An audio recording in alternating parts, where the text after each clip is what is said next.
अस्सलाम वालेकुम नाज़रीन, मैं हूं सलवा स्नैन और आप देख रहे हैं Surya news HD।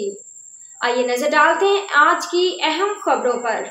Shikarpur report Altaf Ali जोगी। शिकारपुर की यूनियन कौंसिल महमूदा बाग में ज़मीनी इंतखाब और पूरी यूनियन कौंसिल को हसास करार दे दिया गया।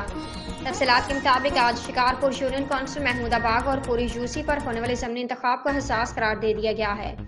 DRO deputy commissioner Shikarpur Altaf Ahmed Chachar, RO assistant commissioner Shikarpur Mohammad Faizan Cheema, district election commissioner Saeed Aamir Shah, DIB incharge Saeed Shahjahan Shah और DSP खानपुर ने भी इलेक्शन के दौरान पोलिंग स्टेशन का दौरा किया। इस मौके पर DRO deputy commissioner Shikarpur Altaf Ahmed Chachar ने कहा कि ज़मीनी इलेक्शन शिकारपुर की यूनियन कौंसिल महमूदा बाग में हो रहा है। इस यूसी में 4 पोलिंग स्टेशन हैं। इन पोलिंग स्टेशनों पर 6903 वोट दाखिल हैं। DRO डिप्टी कमिश्नर ने कहा कि पोलिंग अमला और सिक्योरिटी के लिए 50 पुलिस एहलकार तैनात किए गए हैं।